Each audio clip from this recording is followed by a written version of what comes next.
एक हट्टे कट्टे इंसान को 8 से 10 पुलिस वाले मिलके आधा पौना घंटा बुरी तरीके से उनको टॉर्चर करते हैं। अंधेरे रूम में ले जाकर उनका चेहरा बार बार पानी में डाला जाता है, उनके ऊपर यूरिन पेशाब करने की बात कही जाती है। अभी उन्होंने कोर्ट में भी खुद ये बात बोली थी कि इतना मेंटली हैरेस हो रहे हैं, इतना परेशान है कि ऐसा लगता है कि या तो ये केस खत्म हो जाए या उनको खत्म कर दिया जाए। तो एक 3 बच्चों का बाप जिसको पता है कि उसके सिवा उनका कोई भी नहीं है, छोटे छोटे बच्चे, तो अगर वो कोर्ट में खड़ा होके इस तरीके से बोलता है कि या तो मेरा दिल ऐसा करता है कि मैं सुसाइड कर लूं या ये जो हो रहा है इसको खत्म करा जाए। वो पुलिस वाले, उनका नाम कहाँ है, वो तो नहीं न्यायालय के कोर्ट के चक्कर काट रहे, कोर्ट के चक्कर हम लोगों को काटने पड़ रहे हैं। पाकिस्तान जिंदाबाद के नारे लगाए जाते हैं, उनको मेंटली हैरेस करा जाता है, उनको देशद्रोही, आतंकवादी, टेररिस्ट के नाम से बोला जाता है। खालिद ने खुद मुझे बोला था कि यहाँ के हालात इतने बुरे हैं कि जैसे अंग्रेजों के टाइम पे जेल होती थी शायद वैसी ही है। जिस तरीके से उनको अरेस्ट करा था वो भी आप सभी जानते हैं। मेरे पास कुछ सवाल हैं जो जिन पुलिस वालों ने जब वो पुलिस बने थे उन्होंने एक कसम खाई थी कि हम लोगों की रक्षा करेंगे संविधान को हाथ में लेकर, आज वो उसी न्यायालय में खड़े होकर बड़े गर्व से झूठ बोलते हैं। वो बोलते हैं कि खालिद को जब चोटें लगी थी तो खालिद पत्थरों पे गिर गए थे, खालिद के ऊपर से एक भीड़ गुजर गई थी जिसकी वजह से उनके पैरों में चोट लगी। जबकि जो वीडियोस सामने आई थी वो बहुत क्लियर थी कि खालिद किस तरीके से थाने तक उनको ले जाया गया, जिस जगह से अरेस्ट करा था, और थाना 5 मिनट से भी कम का वॉकिंग डिस्टेंस है वहां से। तो आज ही के दिन 3 साल पहले 27 फरवरी को सुबह में मैं खालिद से जब मंडोली जेल मिलने गई थी तो मैंने उनको व्हील चेयर पे देखा था।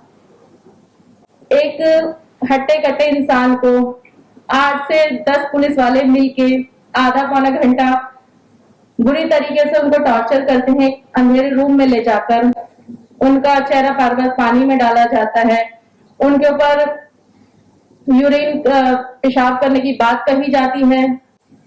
तो वो पुलिस वाले, उनका नाम कहाँ है, वो तो नहीं न्यायालय के कोर्ट के चक्कर काट रहे, कोर्ट के चक्कर हम लोगों को काटने पड़ रहे हैं। हम लोग सुबह 10 बजे 11 बजे कोर्ट पहुंचते हैं, शाम को 4 बजे तक रहते हैं। कई बार ऐसा होता है, अभी रिसेंटली एक पूरा हफ्ता हो जाता है कि हम लोग कोर्ट में बैठे रहते हैं। खास तौर से FIR 59 UAPA के जितने भी साथी हैं जिनको बेल मिल गई है वो भी, और जो जेलों में है वो भी, वो और उनके परिवार वाले सब कोर्ट में बैठे रहते हैं। हमारी जिंदगियां लगता है कि सिर्फ कोर्ट के चक्कर काटने पर ही सीमित रह गई हैं।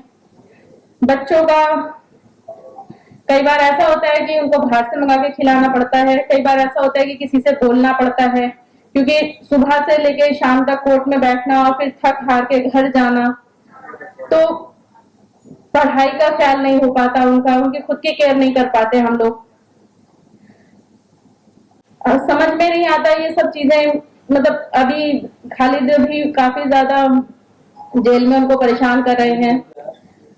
जब से ये दोबारा से 3 साल में कभी ऐसा नहीं हुआ कि UAPA के नाम के ऊपर जेलों में उनको परेशान करा गया हो, पर रिसेंटली कुछ टाइम से उनके सामने पाकिस्तान जिंदाबाद के नारे लगाए जाते हैं, उनको मेंटली हैरेस करा जाता है, उनको देशद्रोही, आतंकवादी, टेररिस्ट के नाम से बोला जाता है। कई बार उनको उनके तारीख चेंज कर दिए जाते हैं, खाने के लिए कुछ नहीं दिया जाता, बीमार हो जाते हैं। तो जेलों के हालात इतने बुरे हैं कि जिस तरीके की वहां पर सरकार ने फैसिलिटी के नाम पर जो वहां पर धोखा दिया हुआ है लोगों को, दवाइयां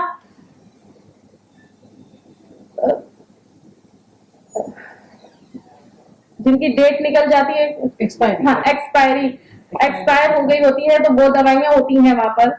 तो इतना खालिद ने खुद कई बार अपनी वो दवाइयां देखी हैं जिनके ऊपर डेट नहीं होती। डायबिटीज की दवाइयां हम लोग कई बार ऐसा होता है कि अंदर से इतनी मुश्किलों से एक एप्लीकेशन, सिर्फ एक शुगर की दवाई के लिए एप्लीकेशन, हफ्तों तक वो बस आगे आगे आगे साइन साइन साइन के बाद कहीं जाके बाहर से अंदर भेजी जाती है। तो जो वहां पर लोग रह रहे हैं, एक खालिद ने खुद मुझे बोला था कि यहाँ के हालात इतने बुरे हैं कि जैसे अंग्रेजों के टाइम पे जेल होती थी शायद वैसी ही है। वहां पर आप किसी ऑफिस में अगर आपको बुलाया जाता है तो आप उस ऑफिस में चप्पल पहनकर नहीं जा सकते।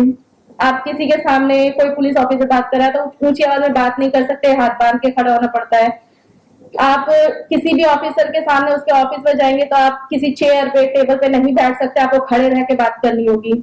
आप चाहे पता सबको होता है कि आप किस जुर्म में आए हैं, आप कौन है क्या है, पर जो उनकी मानसिकता बनाई गई है, जो उन्होंने मीडिया में देखा है, खासतौर से खालिद को लेके अभी जब मीडिया ट्रायल हुआ था उसके बाद से जो उन लोगों ने उनके बारे में सोच और इमेज बना रखी है अपने दिमागों में कि खालिद को किस तरीके से उनको कई बार किसी विदेशी नाम के नाम पर उनको टॉर्चर करते हैं।